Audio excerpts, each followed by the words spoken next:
Bismillahirrahmanirrahim. Assalamualaikum warahmatullahi ta'ala wabarakatuh. Alhamdulillahirabbil alamin. Wassalatu wassalamu ala asyrafil anbiya'i wal mursalin wa ala alihi wa sahbihi ajma'in. Alhamdulillah, bersyukur kita kepada Allah Subhanahu wa taala dengan limpah kurnia dapat kita sama-sama pada kali ini berpeluang diberikan oleh Allah Subhanahu wa taala untuk menjalani ibadah berpuasa di bulan Ramadan. Jadi insya-Allah semoga Ramadan pada kali ini dapat kita meningkatkan ketakwaan kita kepada Allah Subhanahu wa taala. Jadi insya-Allah pada hari ini saya akan berkongsikan firman Allah Subhanahu wa taala di dalam Al-Quran. Wa a'udzubillahi minasyaitonirrajim. Walitukmilul iddata walitukabbirullaha ala ma hadakum wa la'allakum tashkurun. Maksudnya, dan hendaklah kamu sempurnakan bilangan Ramadan itu dan kamu mengagungkan kebesaran Allah Subhanahu wa taala atas hidayahnya. Mudah-mudahan kamu di kalangan orang-orang yang bersyukur. Perlu kita fahami daripada penafsiran ayat ini, iaitu tuntutan Allah Subhanahu wa taala kepada kita sebagai seorang Islam yang berpuasa pada Ramadan itu untuk menyempurnakan bilangan Ramadan itu. Kerana perkara ini menjadi kebiasaan pada umat Islam pada hari ini yang hanya berpuasa sekadar untuk menyelesaikan bilangan Ramadan itu, tetapi tidak sedaya upaya untuk menyempurnakan bilangan Ramadan itu. Maka ia menjadi satu kerugian. Mereka yang hanya berpuasa yang ditaarifkan dari sudut fiqh sahaja, ia adalah satu kerugian yang sangat besar kepada kita. Kerana dengan datangnya bulan Ramadan ini adalah satu bulan rahmat. Bahkan sabda Nabi SAW menyebutkan dalam Sahih Muslim, "Idza jaa Ramadan futihas abwabul jannah wa ghuliqat abwabun nar wa sufidatis syayatin."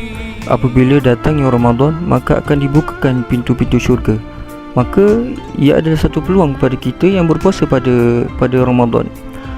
Bahkan jika seseorang itu yang sebelumnya adalah pelaku maksiat pun berpeluang untuk mengambil manfaat daripada yang disebutkan oleh Nabi SAW. Wa ghuliqat abwabun nar, ditutupkan pintu-pintu neraka. Wa sufidatis syayatin, dan dibelenggu syaitan-syaitan. Maka jika kita tidak mengambil peluang yang diberikan ataupun ditawarkan daripada Allah Subhanahu wa taala kepada kita, maka kita di kalangan orang-orang yang rugi. Perkara ini menjadi persoalan kepada kita, bagaimanakah cara kita untuk menyempurnakan bilangan Ramadan itu. Maka kita perlu perhatikan pada hadis Nabi SAW. Nabi menyebut, "Man shoma Ramadan imanan wa ihtisaban, ghufira lahu ma taqaddama min zambi." Barang siapa yang berpuasa dengan penuh keimanan dan pengharapan penuh pada Allah Subhanahu wa taala, maka Allah akan ampunkan dosanya yang telah lalu. Bezanya adalah keyakinan kita kepada Allah Subhanahu wa taala. Ada orang yang berpuasa pada hari ini dah hanya berpuasa sekadar biasa-biasa saja. Ada orang yang berpuasa pada hari ini dan mengharapkan keampunan kepada Allah Subhanahu wa taala. Ada di kalangan kita yang berpuasa pada hari ini, dia cuba untuk meningkatkan kuantiti dan kualiti amal ibadahnya. Maka bezanya adalah keimanan dia, iaitu keyakinan kepada Allah Subhanahu wa taala, dan juga ihtisaban, iaitu pengharapan penuh pada Allah Subhanahu wa taala. Mudah-mudahan dengan amalan yang dilakukan itu dapat menghapuskan dosa-dosa dia yang telah lalu. Bahkan di dalam hadis ini Nabi menyambung, "Man qama Ramadan imanan wa ihtisaban, ghufira lahu ma taqaddama min zambi."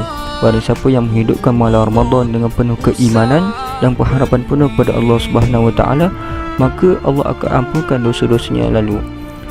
Dapat disimpulkan bahawasanya dengan dua kunci ini, iaitu keimanan dan juga pengharapan penuh kepada Allah Subhanahu wa taala itu, berpuasalah kita dengan penuh keimanan, tingkatkan amal kita dengan penuh keimanan dan pengharapan kepada Allah, dan juga menghidupkan malam Ramadan itu dengan penuh keimanan dan pengharapan penuh kepada Allah Subhanahu wa taala.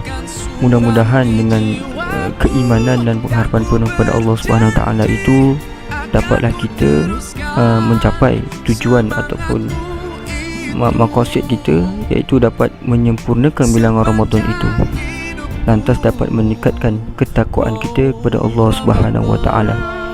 Itu saja daripada saya. Wallahu a'lamu bishawab. Assalamualaikum warahmatullahi taala wabarakatuh.